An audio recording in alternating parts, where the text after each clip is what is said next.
Bienvenue sur Squad Athlétique, le podcast. Ici, on parle athlétisme avec des conseils concrets et des échanges inspirants. Aujourd'hui, je reçois Yanis David, athlète et kinésithérapeute. Spécialiste du 800 mètres, il nous parle de son parcours, de son métier et de son rôle essentiel auprès des sportifs. Un échange passionnant pour découvrir comment il combine sa passion et son expertise pour accompagner les athlètes vers leurs objectifs.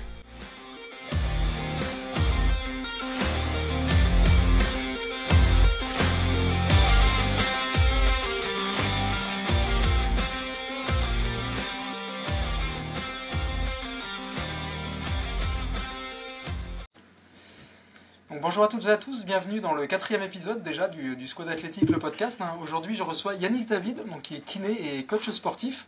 Donc bonsoir Yanis, comment ça va déjà pour commencer? Salut Régis, salut tout le monde.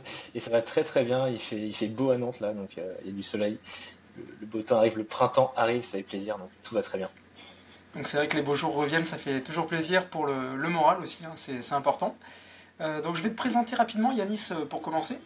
Yes. Donc tu es né en 99, donc tu es licencié à La Roche-sur-Yon, à la Roche-sur-Yon, tu es spécialiste du 800 mètres, tu as un record personnel en 1 minute 51-39, donc c'était assez récent, c'est au meeting des Sables d'Olonne, c'était en 2023. Ouais. Donc pour parler un peu professionnel, donc tu es kiné et coach sportif, donc tu es un vrai passionné par l'accompagnement des sportifs et particulièrement des athlètes. Est-ce que j'ai bien résumé un petit peu ton profil Yanis? Est-ce que tu as des choses à rajouter par rapport à ça? Bah écoute, ouais, c'est ça, hein, c'est qui je suis, ce que je fais depuis 3 ans maintenant, ouais. Donc kiné, un peu dans pour tout type de patientèle, pas que des sportifs, au cabinet sur Nantes. Et puis comme tu as dit, coach sportif réparateur physique et sur du suivi à distance, notamment pour les coureurs à pied, et notamment les coureurs qui veulent se remettre d'une blessure, qui veulent pouvoir courir sans douleur, mais aussi qui veulent préparer un objectif, un marathon, un semi, du demi-fond, bref, un peu tout. Et donc ça, ouais, c'est ce que je fais depuis 3 ans. Et comme tu as dit, spécialiste du 800, en tout cas du demi-fond. Bon, c'est vrai, il y a plein de courses, on en parlera sûrement, mais je cours un peu de tout, du 400 au 10 km. Donc voilà, j'aime courir. Très bien, donc ça c'est intéressant, c'est justement ce dont on va parler dans la première partie. On va parler de toi en tant que sportif, en tant qu'athlète. Du coup, est-ce que toi tu as une course qui t'a marqué, une course que tu aimerais bien mettre en avant là tout de suite? On a parlé pas mal de dossards, les athlètes qui ont été invités sur les précédents épisodes ont ramené un dossard. Toi, ce serait quoi ton dossard fétiche ou la course qui t'a le plus marqué finalement? J'ai écouté les podcasts précédents et j'ai pas de dossard parce que je suis pas chez mes parents, donc mes dossards sont chez mes parents. Donc j'ai pas de dossard. Après, j'ai pas non plus de course fétiche, enfin de course qui a marqué ou de course desquelles je suis fier. J'ai plutôt des événements. Je dérive un peu, hein, si tu me dis si ça va trop loin, mais j'ai fait pas mal de foot avant l'athlé, et c'est plutôt de ces événements-là que je suis fier, ou parce que j'ai joué assez haut niveau au foot. Et donc il y a pas mal de tournois, notamment pour ceux qui connaissent dans le coin, tournoi de Montaigu, où on a affronté des belles équipes et des joueurs professionnels maintenant. Donc ça, pas mal fier de ça. Et si on revient à l'athlé, bah je suis fier il y a pas mal de courses quand j'étais plus jeune, donc je dirais autour de 10, 12 ans, des petites courses de quartier où je sais qu'il y avait toujours un rival, il s'appelle Joris Delange, maintenant il est parti sur Grenoble, et on avait pas beaucoup de courses qu'on finissait au sprint ensemble, mais on savait jamais qui trop gagnait entre nous deux.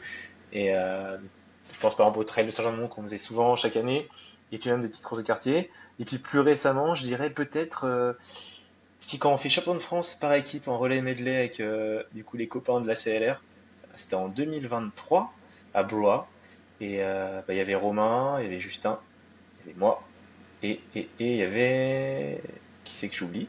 Oh, c'est pas bien ça, c'est pas bien. Ah si, c'était Clémentin Poulain. Et Ok, donc ça fait une belle équipe. Donc c'est Romain Mornay hein, dont tu parlais, Romain? c'est ça, Oui. Romain qui finissait sur 1006, non, du coup c'était un bel événement, on était super contents, et je pense que c'est les dernières vraies émotions où j'ai vraiment kiffé l'après-course, le pré-course, et puis pendant la course, tout ça. Donc voilà, je te Parce réponds que à ça. l'athlétisme reste un sport individuel, mais c'est aussi collectif par moment, et c'était l'occasion justement de partager avec tes copains de De club. ouf, de ouf, c'est ça. Et d'ailleurs, on va parler de toi en tant qu'athlète.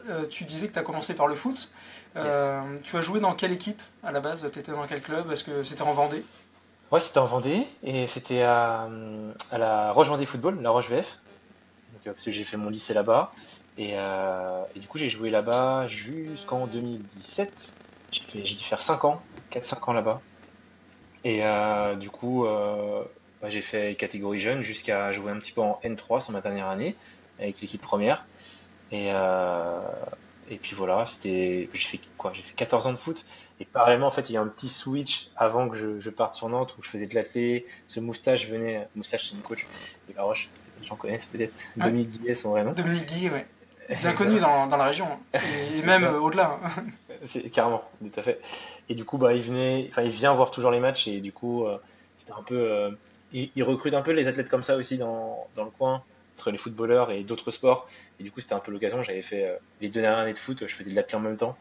Et c'est comme ça que je me suis mis à athlé derrière et que j'ai arrêté le foot. Il n'y a pas que ça, mais c'était une chose qui expliquait ça. Et à quel âge tu as commencé l'athlétisme précisément? Et est-ce que tu as commencé déjà par le 800 ou c'est venu après finalement? Du coup, l'athlé, j'en ai toujours fait dans le sens où avec les crosses, tu sais, les crosses du collège, t'as toujours un, deux, trois crosses si tu vas jusqu'aux France UNSS par saison. Donc ça, j'en ai un peu tout fait. J'ai toujours kiffé courir. Et après, vraiment, vraiment de l'athlé, et notamment du 800 comme tu dis, ou en tout cas faire les saisons d'hiver avec les crosses et puis la saison d'été sur piste, bon, les 800 entre autres. Je dirais que c'est depuis 2018. 2018, donc ça fait 7 ans, 6-7 ans. Euh, voilà. Voilà. Donc là, tu t'aventures un petit peu dans du plus long. Maintenant, on t'a vu sur des 10 km notamment récemment. Donc qu'est-ce qui t'a donné envie justement d'aller plus loin, enfin sur des distances plus importantes? En fait,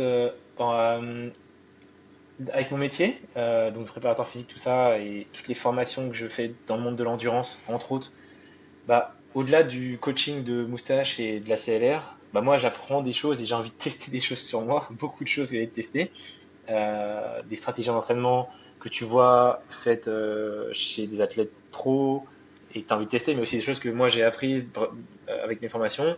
Et en fait, pour être bon sur le 800, il ne faut pas faire du 800. Pour être bon sur le 1500, on va faire que du 1500. Tu as un peu tout le spectre de l'endurance, donc tu as tout ce qui touche à la haute intensité, et donc tout ton travail de vitesse max, entre autres, il n'y a pas que ça, mais tu as ça. Et puis tu as tout ce qui s'éloigne encore plus, tout le travail d'endurance. Et donc l'endurance, ça va se transférer pas mal sur le 800, 1500, tout ça. Donc ça, vraiment pour la discipline pure, mais aussi pour t'entraîner. En fait, pour t'entraîner, il faut être capable de répéter des entraînements tous les jours, voire 2 fois par jour sur des situations de stage. Et en fait, si t'as pas un minimum d'endurance, tu peux pas t'entraîner, ou alors tu te blesses, ou alors ça passe pas, tu vois. Et, et donc, c'est ce qui m'amène à me dire qu'il faut que je progresse moi sur mon 10 km et mon 5 aussi. C'est des efforts qui sont pas cool pour moi, je kiffe pas non plus de ouf. Mais tu vois, là, on en parlera peut-être, mais avec les crosses là, qui se sont finis récemment, c'est ça que j'aime avec les crosses. C'est un gros travail mental, aussi un travail d'endurance pour moi, en tout cas. Et en fait, j'arrive à accrocher par moment des gens qui ont un bien meilleur chrono que moi sur 10, 5. Et, euh, et donc voilà, c'est aussi satisfaisant de se voir progresser là-dessus. Et voilà, c'est ça qui m'a amené un peu plus sur faire des 10 cet automne. Et Voilà. finalement, tu utilises ton expérience d'athlète pour accompagner les autres sportifs dans ton métier. Finalement, c'est primordial pour toi de tester aussi dans ta pratique, hein, j'imagine, hein. Ah ouais, ouais, carrément, c'est ça. Et tu vois, quand je te parlais de formation, du coup, avec les gens que je suis à distance, en fait, chaque nouvelle personne, c'est jamais la même chose que j'ai faite sur le patient ou la patiente d'avant, enfin sur l'athlète d'avant, parce que du coup, j'ai appris une nouvelle chose et je mets en place des choses à la fois sur moi, où voilà, je teste, je teste, je teste, je teste, et puis je teste aussi sur d'autres clients, patients, athlètes que je suis. Donc d'ailleurs, tu suis pas mal d'athlètes, notamment de la région aussi, hein. On a pu voir Ouais. notamment Fabien Collat, vous aviez fait une petite vidéo en collaboration, c'était Yes, assez yes, sympa à yes. regarder. Ouais. Donc d'ailleurs, Fabien qui est podologue, un petit clin d'œil pour lui. Yes. Si tu nous regardes, Yeah. Fabien, si tu nous écoutes, Un très bon on podologue. t'attend sur le podcast pour parler de la podologie en tout cas. C'est ça, de ouf. Et donc voilà, donc tu accompagnes pas mal d'athlètes. Et qu'est-ce qui t'a amené d'ailleurs vers le métier de kiné et de coach sportif? Quel a été le tournant qui t'a fait bifurquer vers ça finalement? Ok. En gros, et ça remonte à 2016, le bac. Moi, je sais qu'en fait, de base, je kiffe apprendre. Ça, genre, je suis hyper curieux dans tout. Et donc après le bac, je savais pas du tout quoi faire. Parce que là, il y a plein de monde qui m'intéressait, les maths, la santé, euh, un peu de tout, l'ingénierie, tout ça. Et puis bah, je me suis dit, il faut bien faire un choix, il faut bien choisir quelque chose de cool. Je voulais pas non plus faire beaucoup d'études, parce que je voulais pas rentrer dans le monde, dans la vraie vie à 30 ans. Et je me suis dit, moi, chercher des métiers avec bac+5, ça me paraissait plutôt bien. Et donc du coup, kiné, c'est venu un peu naturellement là-dessus, parce que bah, pour le faire, fallait aller en STAPS à l'époque. Et bah, du coup, je voulais aussi rester dans le sport. Et, et donc je suis rentré en fac de sport, et puis après c'était un concours pour être kiné, donc j'ai fait kiné. Donc ça c'est un peu l'aspect euh, brut. Et puis après ce qui m'a vraiment amené vers le métier de kiné, c'est le fait que en fait j'adore aussi juste écouter les gens. Et vraiment ça je pense c'est ce que j'adore le plus dans mon métier. C'est genre lors du bilan, écouter juste la personne parler et poser les bonnes questions à tel moment. Donc c'est ça surtout qui m'a amené vers ça. Et puis aussi le fait que moi j'ai vu beaucoup de kinés et en fait, j'avais envie de pouvoir comprendre ce qui m'arrivait et de pouvoir me soigner, entre guillemets, et comprendre quand ça allait pas, comprendre quand tu avais une petite douleur, tout ça. Donc un peu tout ça réuni m'a amené à rentrer dans le monde de la santé et puis à un peu approfondir le domaine en allant un peu plus dans le sport avec la préparation physique et puis toutes les formations que j'ai faites depuis que je suis diplômé. Donc Donc ça, voilà à peu près. ouais, c'est un peu dans ton tempérament finalement d'avoir de l'empathie, d'avoir Ouais, besoin d'aider les autres aussi peut-être et de les ouais, accompagner et de chercher aussi des solutions, parce que c'est ça aussi dans ton métier, tu cherches des solutions à une problématique et j'imagine que tu travailles tant sur les causes que sur le symptôme peut-être en cas ouais. de douleur ou de blessure. Ouais. Et si tu veux, en fait, pour moi, la kiné, c'est très simple. C'est genre un bilan. En fait, la personne, elle débarque chez toi, au cabinet ou à distance. Et pour moi, le but, c'est dès la première séance, il faut que tu aies ton plan de traitement établi. Il faut que tu te dises via ton diagnostic. Alors, les kinés ont pas le droit de faire de diagnostic médical, mais tu as ton diagnostic kiné où tu sais que tu as ça comme hypothèse, tu as ça comme story clinique. Et tu vas vers l'hypothèse la plus probable, ça se passe bien, la personne va mieux et ben let's go, on continue là-dessus. Et, euh, et en fait, tout ton premier bilan, s'il est bien fait, si tu as bien écouté la personne, si la personne a confiance en toi, il y a tout cet aspect placebo qui rentre en jeu, si tout ça c'est positif et que toi derrière tu es compétent, tu as des connaissances et que tu es capable d'appliquer tout ça, en vrai, tu as 90% du taf qui est fait au premier rendez-vous. C'est vrai qu'à kiné, en fait, c'est un bilan, un pur bilan, et après derrière, en fait, c'est juste appliquer les techniques. Et ça, voilà. Donc ton premier rendez-vous, c'est un peu les fondations finalement de Ouais, l'accompagnement en fait, c'est vraiment ça ouais, c'est ça. qui est C'est primordial. Et tu parlais de placebo, c'est intéressant. Parce que je pense que dans toute pratique, en fait, on peut générer un effet placebo de par notre manière d'appréhender la chose avec la personne et de l'accompagner aussi, hein. Je pense que c'est intéressant. c'est Et ça. c'est ce que tu fais typiquement, en fait. C'est ça. Et l'effet placebo, c'est pas négatif, c'est genre c'est trop bien. Il faut s'en Ouais, servir justement parce que complètement.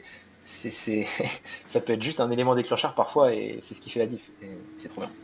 Exactement. Donc c'est souvent mal perçu, en fait, finalement, l'effet placebo. Ouais. Donc là, je vais prendre ma casquette de préparateur mental quelques Mm. secondes, mais c'est vrai que c'est quelque chose qui est primordial. On parle souvent de placebo en tant que substance. Mm. Une substance neutre qu'on va utiliser et du coup qui va générer un effet placebo, mais une personne peut générer un effet placebo en fait. Si le praticien qu'on va voir, enfin il a établi un lien de confiance avec nous, bah, il va générer un effet placebo et rien qu'avec ça, ça Mm. va générer du positif en fait. C'est ça qui est génial dans Exactement. ton métier aussi, hein. Et c'est extrêmement puissant. Complètement. Et d'ailleurs, quelles sont les problématiques les plus courantes que tu rencontres chez les sportifs que tu accompagnes? C'est quoi finalement? Ok. Je pense qu'on va prendre plutôt les coureurs à pied, comme ça va un Oui. peu cibler un petit peu, ça va être parfait. Bah, je dirais que c'est toutes les pathologies qu'on dit musculo-squelettiques. Alors pour eux, c'est très simple, ça va être des pathologies généralement de surcharge. En fait, c'est juste, tu prends un truc simple. Donc cette main-là, c'est la capacité qu'a un individu à encaisser l'entraînement, à encaisser de la charge, ouais, bref, à encaisser des choses. Et puis bah, tu as la contrainte, c'est ce qu'applique la vie sur cette personne. Et donc dans la vie, on entend le travail, on entend le stress, on entend l'entraînement, on entend le sommeil, tout ça. Et en fait, à partir du moment où il y a un dérèglement entre ces deux choses-là, eh ben, ça amène plein de pathologies musculo-squelettiques. Et donc ça peut être une douleur d'épaule pour quelqu'un qui travaille à l'usine, qui est pas sportif, ou des périostites pour un gars qui fait du demi-fond, ou un syndrome fémoro-paterne, donc des douleurs au genou, ou un syndrome de l'essuie-glace pour un trailer par exemple qui fait beaucoup de descente. Et, et donc c'est surtout ça que je retrouve. Donc en fait, généralement c'est des problèmes de quantification de la charge. Et soit les gens ils sont pas conscients que leur vie, en fait souvent la plupart du temps c'est des gens qui sont très bons et qu'en fait qui font et qui travaillent toujours. Et en fait il y a toute la charge mentale liée au travail, liée à la vie normale, qui est appliquée sur quelqu'un qui mène une vie d'athlète de haut niveau. Et du coup là t'as un dérèglement entre les deux qui est phénoménal. Donc finalement, les contraintes extérieures, elles viennent un peu perturber un peu notre équilibre finalement Ouais, physique, finalement, ouais, c'est ça. exact, exactement. Et donc toi, en fait, ton travail, c'est aussi d'identifier les contraintes extérieures peut-être pour C'est pouvoir ça, les aider à ajuster tout exactement. ça. Tout à fait. L'idée, en fait, c'est de jouer à la fois sur les contraintes extérieures. Donc, généralement, au début, c'est un peu les abaisser. Hmm. Exemple concret, c'est quelqu'un qui fait 3 séances spécifiques dans la semaine. Quand j'entends spécifique, c'est des séances difficiles sur piste. Ok. Il en fait 3 sur 6. Le reste de ces 3 autres séances, c'est des footings faciles.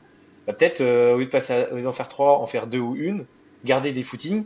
Donc déjà, on abaisse le niveau de contrainte. Et derrière, en kiné, on fait du renforcement musculaire, ciblé de la zone qui est lésée, genre une périostite, par exemple, toute la zone de la jambe. Et donc, on augmente la résilience des tissus, on augmente la capacité de ces tissus. Et là, dès que ça joue, on peut de nouveau augmenter, repasser à 3 séances spécifiques dans la semaine et faire plus de travail. Et comme ça, en fait, on retrouve un niveau d'entraînement comme avant, mais avec un meilleur corps, avec de meilleures capacités. C'est un peu ça l'idée de la kiné dans ce monde du musculo-squelettique principalement.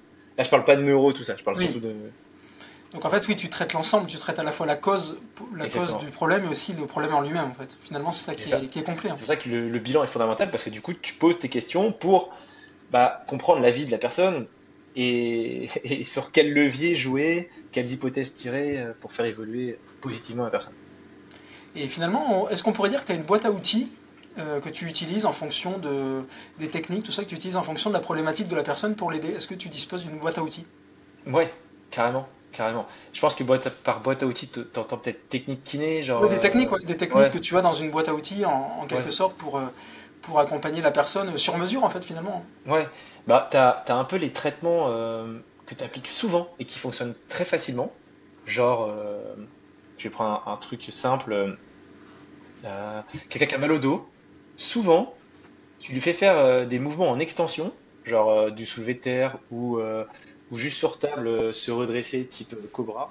Souvent, ça va l'améliorer. Genre, ça va modifier ses symptômes. Alors, ça va pas le soigner, mais souvent, ça va diminuer les symptômes. Dans 80% des cas, c'est le cas si c'est une douleur au dos qui est pas liée à une cause plus grave, type cancer ou autre, bref, une pathologie, donc la majorité des lombalgies. Et donc ça, c'est un premier outil. Donc tu as un peu ton spectre de base, et après de ça découle peut-être du renforcement spécifique d'une zone avec des exercices que je suis habitué à faire.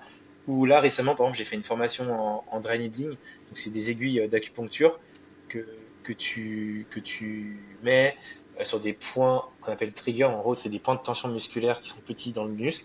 Et en fait, quand tu viens piquer cette zone, bah, tu as un relâchement complet du muscle, et ça, instantanément, ça fait du bien. Et en plus, tu as l'effet placebo puissant, parce que tu piques une zone. Donc, même si peut-être ça lui fait pas du bien technique, tu as l'effet placebo quand même, tu fais un peu de bien. Donc, ça, c'est une technique de training. Tu as toutes les techniques de thérapie manuelle. Et souvent, c'est ce qu'on représente par l'ostéopathie un petit peu. Donc, tous les thrusts qu'on fait craquer, par exemple, une articulation. Tu as ça, tu as le massage, tu as plein de choses. Donc, oui, boîte à outils. Après, il faut juste piocher le bon outil au bon moment, tu vois. Quelqu'un qui D'où est l'intérêt très, de très faire, irrité.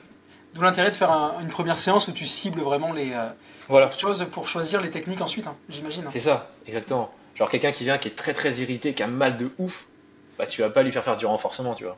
Peut-être Oui. tu vas lui faire des trucs plus passifs au début du massage, bien beaucoup parler et peut-être un peu du renforcement doux à faire chez lui, tu vois. Quelqu'un qui va très bien, qui s'entraîne encore 3 fois par semaine, il n'y a pas de douleur, bah let's go, faut aller sur du renfo. C'est pas juste en le massant que tu vas changer des choses. C'est adapter la Ouais, chose. bien sûr. Et finalement, en quoi on pourrait dire cette triple casquette, parce que tu es athlète, tu es kiné et tu es coach sportif, en quoi ça te permet d'avoir une approche unique avec tes patients ou tes clients, finalement? Qu'est-ce que ça apporte aux personnes que tu reçois, finalement? Ouais, ok. Bah, c'est pas mal dans le sens où des fois, enfin parfois plutôt, t'as des athlètes qui ont du mal à t'écouter parce que parce qu'ils peuvent. Enfin, je sais qu'il y a des collègues par exemple, ils ont du mal à se faire écouter parce qu'ils n'auraient pas une certaine expérience ou une certaine légitimité dans un domaine. Et je sais que, par exemple, moi, il y a un exemple concret.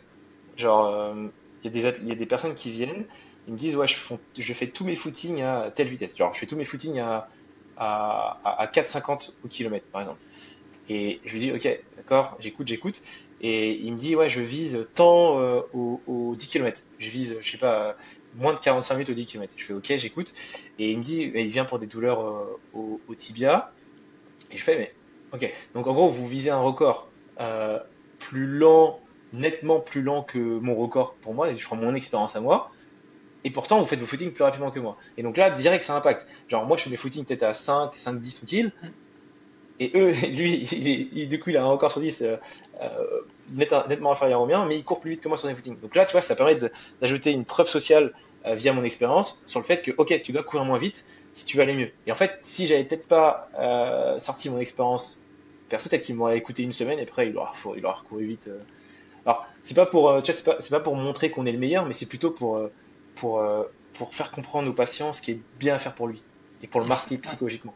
Et ça assoit ta crédibilité en fait finalement, C'est ça. et rien que ça génère un effet placebo en fait finalement Ouais, peut-être aussi. exactement. Exactement.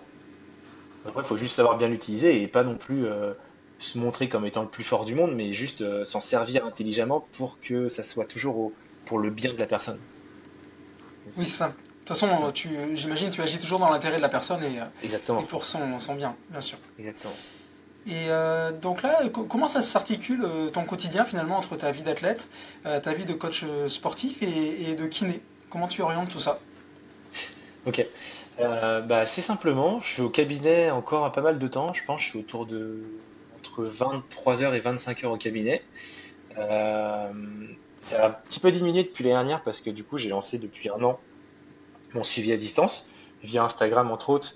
Et ça fait que j'ai un deuxième métier entre guillemets, enfin, des revenus qui viennent de cette activité à distance. Et donc cette activité à distance, je la fais tout le vendredi où je travaille pas au cabinet. En gros, c'est du télétravail. Où en fait, je construis des plans d'entraînement, je réponds aux demandes et aux douleurs qu'ont les patients à distance via WhatsApp à travers des vocaux, des messages écrits, et j'ajuste la prog. Parce que souvent, toutes mes progs, c'est des progs qui sont 100% personnalisés à distance et qui sont sans cesse adaptés par rapport aux évolutions négatives ou positives du patient. Ça, généralement, j'ai tout mon vendredi pour faire ça. Et après, lundi matin, pareil, je travaille pas au cabinet pour faire ça. Et, euh, et puis tout le temps, j'essaie de répondre sur WhatsApp régulièrement aux demandes des personnes que je suis à distance. Et après, bah, en tant qu'athlète, du coup, autour de ça, bah, les soirs, je m'entraîne. Et bon, je ne double pas parce que j'ai pas, j'ai pas le temps de doubler. Et puis, bah, pour l'instant, je n'en ai pas forcément besoin. Mais ouais, tous les soirs, je m'entraîne et puis le week-end aussi. Genre, je cours 6 fois dans la semaine et j'ai un jour de repos en course le mercredi. Voilà, en gros, ça donne ça. Donc on peut dire que tu as trouvé l'équilibre finalement entre ces trois activités finalement, c'est Ouais. ça? Là, je kiffe de malade. Là, c'est trop bien. Là, j'adore. Mais J'adore. d'ailleurs, ça se ressent sur les réseaux sociaux parce que personnellement, moi je suis ta page, hein, je regarde un peu ce que tu proposes et ce que tu fais, et on sent la passion, vraiment ça se ressent. Ouais, Et je sais pas ce que tu en penses, mais moi je trouve que quand on fait quelque chose par passion, on peut être que bon dans le sens où on peut que être performant dans notre domaine, et ça se ressent. Je pense que les gens ils le ressentent et c'est important. Je sais pas ce que tu en penses. je suis complètement d'accord avec ça. Je suis complètement d'accord avec ça. Surtout sur ce type de boulot où on est à notre compte. En fait, si on n'a pas la passion et qu'on n'a pas l'envie, quand on se lève le matin, de faire les choses, bon, on les fera pas. Et enfin, c'est voué à l'échec, quoi. C'est... Là, moi, je sais que je surkiffe et j'ai trouvé un certain équilibre en fait, je tends vers un truc que je voudrais. Et du coup, chaque jour, je pose une pierre en plus pour faire ça. Et ça qui est kiffant, en fait, d'avoir un projet, d'avoir un endroit vers lequel aller. Et, euh, et là, bah, j'adore. Comme tu le ressens dans les posts Instagram, donc c'est trop bien. Et moi, je le ressens aussi, donc je me dis, on continue, hein. Ouais, ça veut dire que quelque part tu es aligné avec toi-même, tu vois, tu es vraiment cohérent quoi. C'est-à-dire que C'est la ça. passion, tu la vis, tu la ressens au quotidien et ça transpire à travers les réseaux sociaux aussi. Donc c'est ça qui est intéressant. Ouais. Et comment on peut te retrouver sur Instagram notamment? Enfin, où on peut te retrouver? Ouais, et ben Instagram, mon nom c'est Tracker Physio, donc track comme la piste, Track, care comme soigné en anglais, CARE, tiré de 8 physio, PHYSIO. Si on vous tapez Yanis David, je pense le nom vous allez tomber dessus. Et après, vous m'envoyez un DM, hein, vous m'envoyez un message, je réponds à tout le monde. Ça prend du temps, j'ai j'ai de plus en plus d'abonnés tous les jours, et ça prend un peu de temps, mais comme je t'ai dit, en fait, j'aime bien écouter les gens et même à travers Instagram, genre répondre aux messages, je réponds à tout le monde parce que je kiffe essayer d'aider, même. Alors, mes suivis sont payants, mais même si c'est des gens qui peuvent pas payer, soit parce qu'ils ont pas envie, ou sont pas prêts pour ça, ou parce que c'est trop cher, ou pour autre raison, bah, je réponds quand même sur Insta et en fait, il y a quand même des réponses qui sont données, il y a quand même une aide apportée. Euh, alors, ça, c'est du bénévolat pour moi, mais après, ça reste un plaisir. En fait, cette activité secondaire à distance, moi, je ne vois pas comme une rentrée d'argent pour le moment, je la vois plutôt comme un plaisir. Et puis, bon, ça fait permettre de gagner un peu d'argent, tant mieux, quoi. Voilà. Je sais pas toi si ça te fait ça, mais moi perso, je suis un peu dans ton cas, donc moi je fais de la préparation mentale, comme tu le sais, et j'ai pas l'impression de travailler au quotidien. Tu vois, j'ai Hmm. vraiment l'impression que je m'éclate, je m'amuse, et du coup j'aide les gens, et je suis un peu dans la même démarche que toi, c'est-à-dire quand on aime aider les autres et qu'on les accompagne au quotidien, en fait c'est ça finalement là où on ressent vraiment de l'adrénaline et qu'on est heureux, c'est quand on a rendu service à la personne et que finalement on a trouvé des solutions et on l'a aidé. Je sais pas si ça te fait ça, mais en C'est fait trop bien. c'est Mais ça qui est c'est le énorme. meilleur sentiment. C'est le meilleur sentiment. Genre, je pense que t'en as aussi des retours, mais tu vois, en fin de prise en charge, quand t'as un message, soit sur Insta ou alors au cabinet, et qu'on juste te remercie. Genre, c'est incroyable. Genre, l'association est vraiment incroyable. Et, enfin, et du coup, tu te dis, ah, ok, bah, c'est bien ce que je fais, tu vois. Et tu t'auto-valides encore plus. Et donc, du coup, c'est un cercle vertueux, tout le temps, tout le temps, tout le temps. Et il faut bah, du coup travailler pour ça. Et comme tu as dit, ouais, moi, en fait, dans ma tête, c'est comme si je travaillais plus au cabinet. Et quand je suis chez moi, bah ok, je travaille. Genre par exemple, bah, je dis à ma copine que je travaille, donc voilà, je suis à distance, je travaille, et je vais un peu au calme pour travailler. Mais en soi, dans ma tête, je suis pas conditionné comme si je travaillais. Genre vraiment, je me lève et par exemple le vendredi, je sais que c'est comme si j'étais déjà en week-end. Alors ok, non, j'ai un travail à distance à faire, mais en soi, je suis pas kiné. Donc c'est donc c'est comme si j'étais déjà en week-end. Ouais, c'est Donc, carrément, mais et d'ailleurs, est-ce que toi, tu as un conseil à donner à des gens, tu vois, qui sont, je sais pas, salariés, qui ont envie de se lancer et qui veulent se mettre à leur compte parce qu'ils ont un domaine qui leur plaît, qui les passionne? Qu'est-ce que tu pourrais leur donner comme conseil, toi, pour qu'ils puissent se lancer? ok. Moi, je donnerais un conseil en fait, déjà savoir si vous devez faire ça. J'avais écouté un podcast je sais plus comment il s'appelle, le gars de Bref, là, il s'appelle Knan, je sais plus comment il s'appelle. Qu'aujourd'hui, non, ça, ouais, je crois. Ouais, je faisais C'est ça. ça. Voilà. Il avait dit un truc dans un podcast trop vrai. C'est si le matin, quand tu te lèves, ton petit déjeuner, il a bon goût. Genre, tu kiffes ton petit déjeuner. Ok? C'est-à-dire que ce que tu fais actuellement, c'est bien. Donc, en soi, si ton petit déjeuner, il est bien, bah, change rien. Si tu sens que, vas-y, ton petit déjeuner n'a pas bon goût, essaie de mettre en place des choses. Et ça commence doucement. Genre, en vrai, je sais pas si tu kiffes. Tu vois, ma copine, elle aime bien se faire les ongles. Et du coup, elle voulait euh, pouvoir lancer une activité à distance de pouvoir, enfin, je sais pas comment on dit, quand on fait les ongles des gens, Ouais. je sais pas comment on dit ça, mais du coup, ça peut être très bien ça, lancer cette activité-là. Et c'est comment, pour commencer, bah, tu crées un compte Instagram et tu postes des photos ou des vidéos tous les jours ou tous les 2 jours de ce que tu fais. Et t'en parles à tous les gens que tu connais, tu prends des nouvelles des gens et tu leur dis ouais j'ai lancé ça comme activité, tu connaîtrais pas quelqu'un qui serait intéressé par ça, machin chouette, voilà. Et soit la personne elle sera elle-même intéressée et en ce cas elle dira oui je suis intéressé, ou alors elle te transmettra des gens qui connaîtront, qui seront intéressés par ça. Et petit à petit. Après forcément faut se dire quand on est à son compte, bah faut travailler quoi. Il y a pas de et la retraite, on travaille pour la retraite, mais il n'y a pas trop de retraite. On travaille pour ça, faut investir sur soi. Enfin, c'est un monde différent. Mais après, voilà, en fait, il faut se lancer et faire tous les jours, faire des choses. Et je sais pas ce que t'en penses, toi, Yanis. Déjà, merci pour les conseils que tu viens de donner, mais je sais pas ce que t'en penses. Moi, je pense que on doit pas attendre d'être prêt totalement pour se lancer, sinon, en fait, on se Ouais, lance jamais. Je pense qu'il exactement. faut mettre un petit pas en avant, tu vois, qui va te permettre de te lancer. Et ensuite, voilà, ça vient naturellement. Et je pense qu'au début, bien sûr, tu vas pas être performant, tu vas pas être forcément prêt, puisqu'on on apprend tout le temps, mais c'est important de se lancer, de faire ce premier pas. Et je sais pas ce que t'en penses, toi, Yanis. Ouais. J'en pense que si, je suis complètement d'accord parce que c'est ce que j'ai fait. En fait, il faut accepter d'être dans une situation un peu difficile pendant quelques semaines, quelques mois. Genre, exemple, moi, je travaillais au cabinet avant, je travaillais les 5 jours. Et bon, tu gagnes bien ta vie, voilà, enfin normal quoi. Et ok, je me suis dit, mais je kiffe pas trop, je suis fatigué en fin de semaine. Enfin, tu vois, au bout d'un moment, tu te dis, est-ce que dans 10 ans, j'aurais aimé être comme ça? Je fais, ok, non. Donc je me dis, ok, je me force, je ne travaille plus le vendredi. Donc ça fait, tu gagnes ça en moins d'argent. Ça te fait 4 jours dans le mois, 5 jours peut-être. Donc, ça te fait 5 jours en moins de salaire. Vu que tu es à ton compte, ça fait vraiment moins de salaire. Et puis bah, ce jour-là, je dois travailler sur ce que j'ai envie vraiment de faire. Les suivis à distance, par exemple. Ou, pour les ongles. Ou autre chose, j'en sais rien. Un autre taf à ton compte, genre pas développer des sites internet, j'en sais rien. Et tu te forces à faire ça. Alors tu vas gagner un peu moins d'argent, du coup ça va être compliqué, mais tu auras gagné du temps. Et le temps, c'est très important. Et donc oui, en fait, c'est pas agréable de faire ça. Mais si tu fais les choses, dans 10 ans, ça sera agréable. Avec peut-être moins, j'abuse. Dans 5 ans, ça sera agréable. Tu vois. Et c'est ça, et en plus sortir de sa zone de confort, c'est là qu'on progresse. En fait, si on sort Bah jamais oui, de sa zone de confort, ben, on reste dans le même schéma et on n'évolue pas. Donc c'est vrai que c'est important. Donc c'est vrai que si on peut donner un conseil aux gens, ben, c'est de se lancer, vraiment, et oui, d'y aller, quoi. oui, Foncer, quoi. oui. C'est ça. Alors moi, tu vois, mes premières vidéos Instagram, elles sont éclatées. Hein. Elles sont pas non plus incroyables aujourd'hui, mais elles sont beaucoup mieux qu'il y a un an.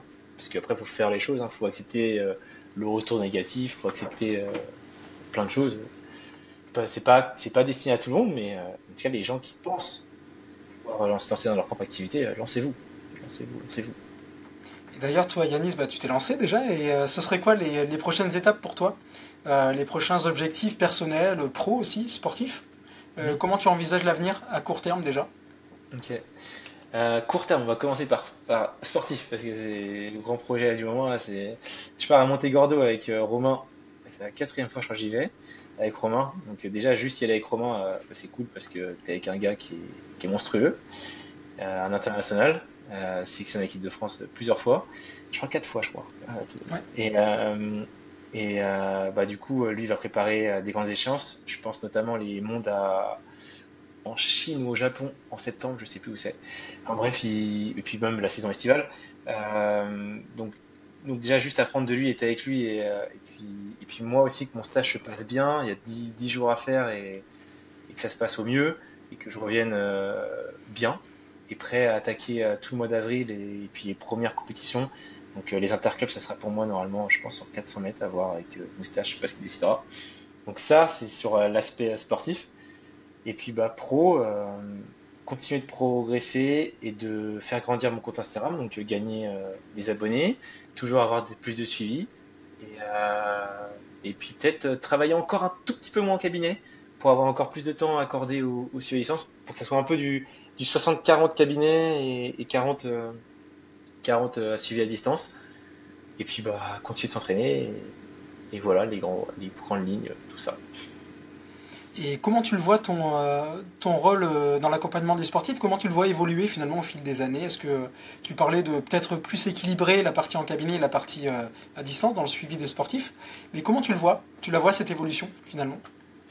Des suivis d'athlètes, comment ça? Genre, Enfin, plutôt dans ton accompagnement, que ce soit en tant que kiné ou en tant que hmm, coach sportif, ouais. comment tu vois cette évolution? Comment tu vas envisager l'évolution de ce rôle d'accompagnant en fait finalement des sportifs, hein? Ok, ok, ok. Bah, là, je trouve que c'est pas mal parce que j'ai les athlètes. Alors, par exemple, je sais qu'il y a Nico Vitré, il m'avait contacté juste après les France de cross pour échanger sur quelques petites douleurs qu'il avait, donc c'était cool. J'ai pu l'aider. Après, en plus, il a été pris en charge par un kiné assez vite, donc ça c'est cool. Donc en fait, pouvoir toujours rester disponible pour les athlètes du squad ou de la région, enfin bref, de toute la France, n'importe qui, et pouvoir leur répondre et pouvoir leur apporter des solutions assez rapides. Je sais que Nico, je lui ai envoyé des exos rapidement sur YouTube, enfin que j'avais tourné, moi j'ai ma page YouTube et du coup j'ai transmis des liens. Donc toujours avoir ça. Et je sais que là j'ai envie de construire des programmations donc qui seraient plus personnalisées, mais un peu du semi-personnalisé ou du genre exemple pouvoir courir sans douleur en un mois, des choses comme ça, que les gens soient en accès gratuit ou moins cher que mes suivis, à voir, à réfléchir sur tout ça comme évolution. Et, et puis après, à voir, je sais que enfin, j'ai plein d'idées, enfin, créer un groupe de running, mais je sais pas trop, sur Nantes, ça dépend si. Enfin, ça dépend de plein de choses, mais ouais, voilà, j'ai plein d'idées en tête qui sont pas écrites. Il faudrait juste que je les écrive sur un papier pour pouvoir un peu commencer à les réaliser.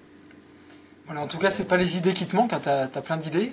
Tu vas Ouais, certainement les mettre en place. Mais ouais, tu disais, ça serait donc on peut te retrouver sur Instagram. Donc globalement, c'est le réseau social phare que tu utilises, hein, on est d'accord, hein, ouais, c'est Instagram. ça. Ouais. On peut te retrouver sur Instagram, sur Doctolib. Pour rappel, hein, pour ceux qui connaissent pas, c'est un outil de prise de rendez-vous en ligne, hein, pour Mhm, les professionnels du médical, hein, finalement. c'est ça. Et donc voilà, on peut te retrouver là. Et qu'est-ce que tu pourrais justement conseiller aux auditeurs, par exemple, qui veulent prendre soin de leur mental, de leur corps, de leur physique, etc., dans le cadre d'un accompagnement professionnel que tu proposes?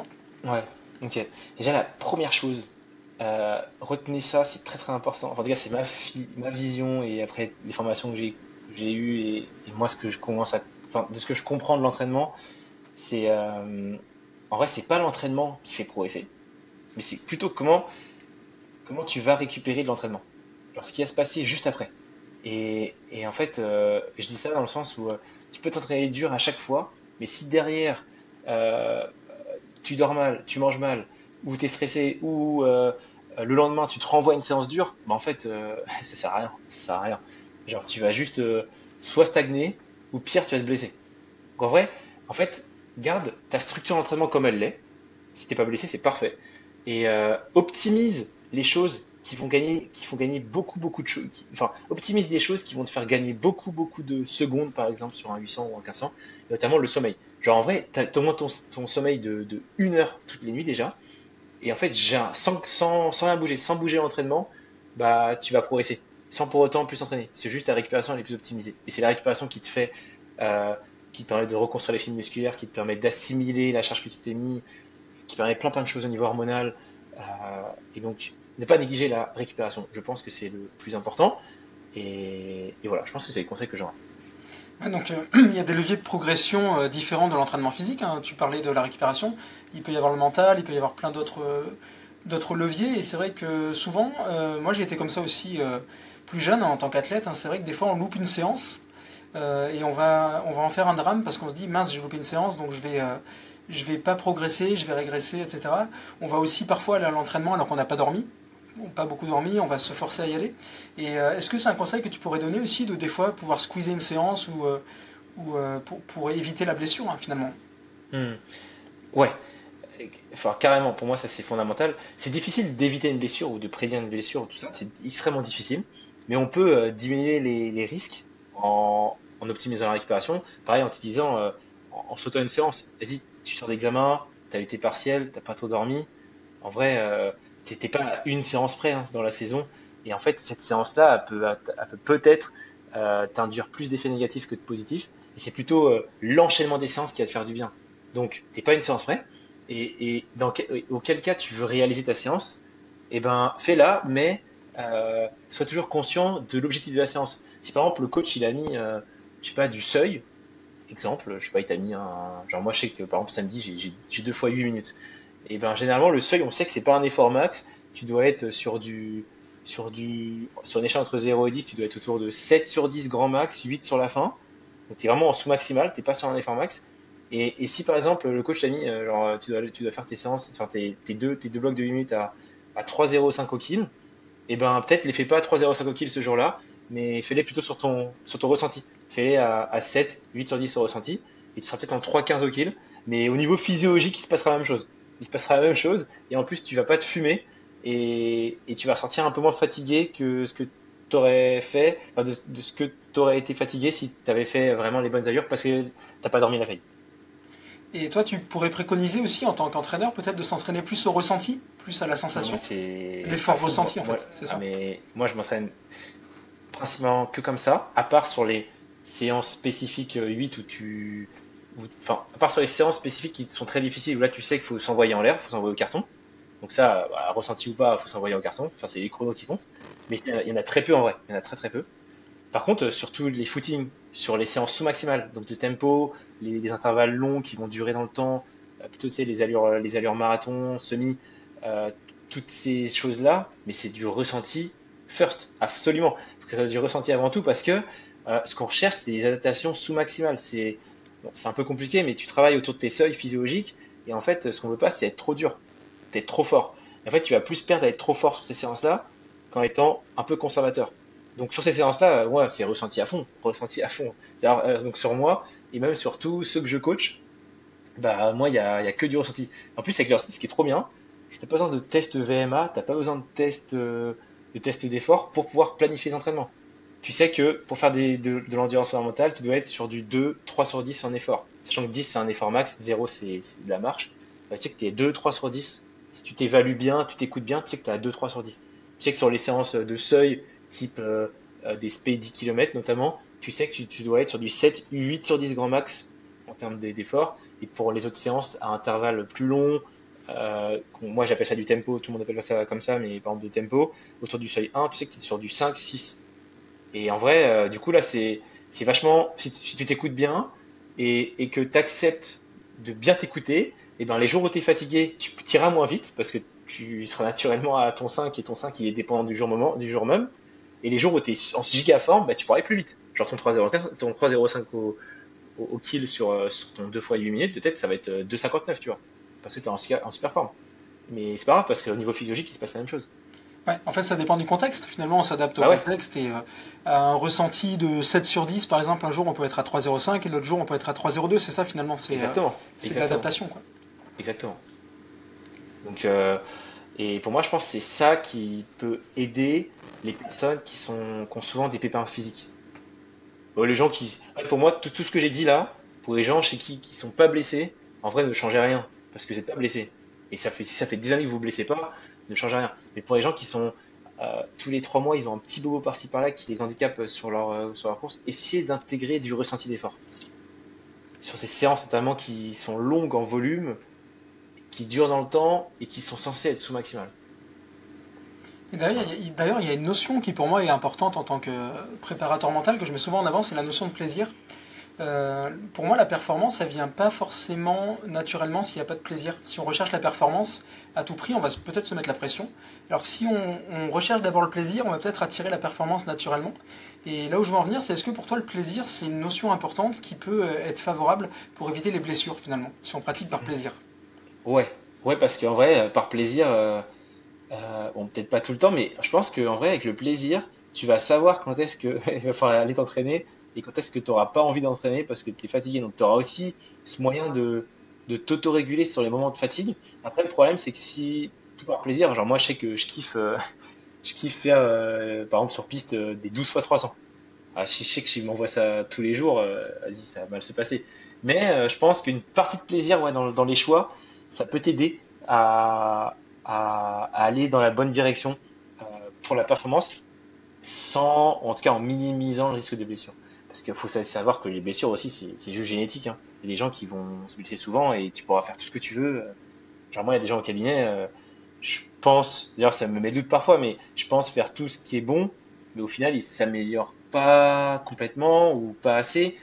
Mais après, enfin, c'est des choses que tu peux pas faire. Mais il y a beaucoup de leviers sur lesquels tu peux jouer pour baisser ce niveau de risque. Oui, il y a Faut plein de juste- leviers. Tu parlais du contexte, de l'environnement, les contraintes Ouais, extérieures, et je pense que tout ce qui est stress négatif, j'imagine, ça crée une contrainte physique, on somatise en fait, finalement, ça se traduit sur le corps, hein. Les émotions ouais, c'est ça. négatives, le stress, etc., quoi. Ouais. Tu vois, quelqu'un qui est salarié et qui a un boulot avec beaucoup de pression. Tu vois, je pensais à un taf, parce qu'il y a quelqu'un qui m'a raconté sur le cabinet, son boulot c'était, je pense que c'est un boulot horrible. C'est, t'es au téléphone et tu dois démarcher des gens toute la journée comme ça et t'es rémunéré en fonction de combien de personnes tu convertis. Et du coup, t'as la pression du mec au-dessus de toi pour te dire, il faut que tu convertisses. Mais genre ça te crée un stress de malade. Et en fait, du coup, bah, si en plus tu t'entraînes beaucoup, bah, tu as ton niveau de stress qui est au max. Alors, ça, c'est un levier sur lequel bah, si tu peux jouer, tu vois.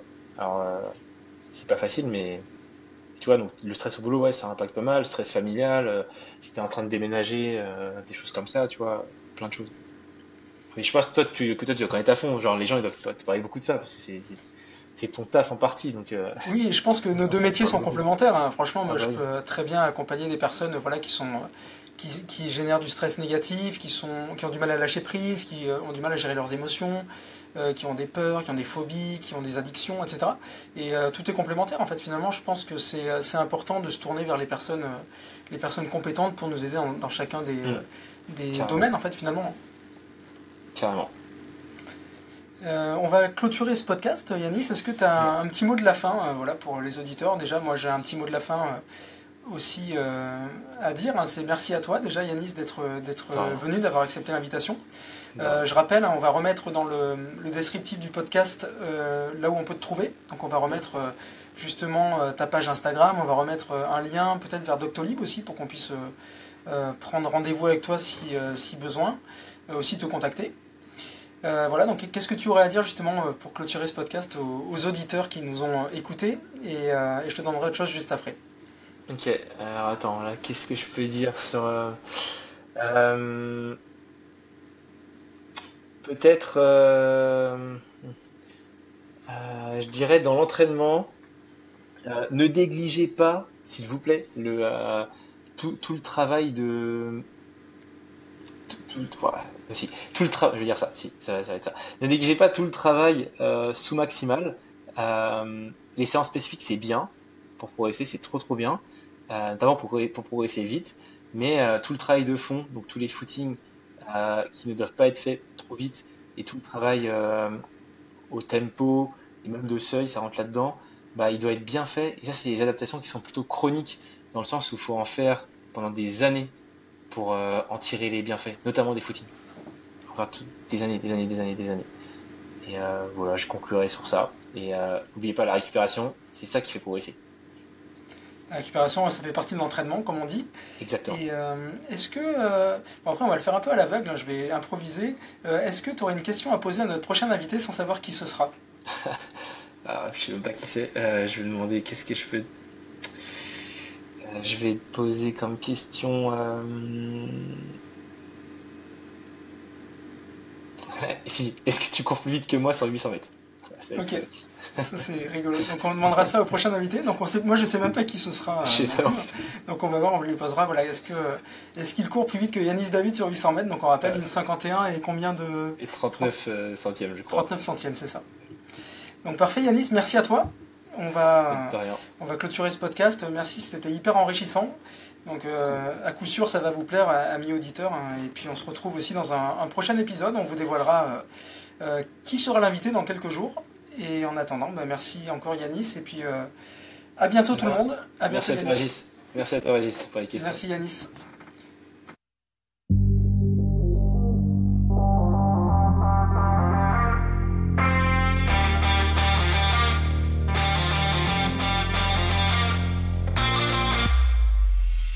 Vous venez d'écouter Squad Athlétique, le podcast. Si l'épisode vous a plu, n'hésitez pas à en parler autour de vous et à le partager sur les réseaux sociaux. Abonnez-vous sur Spotify et YouTube. En attendant le prochain épisode, retrouvez-nous sur squadathletic.fr et sur nos réseaux sociaux.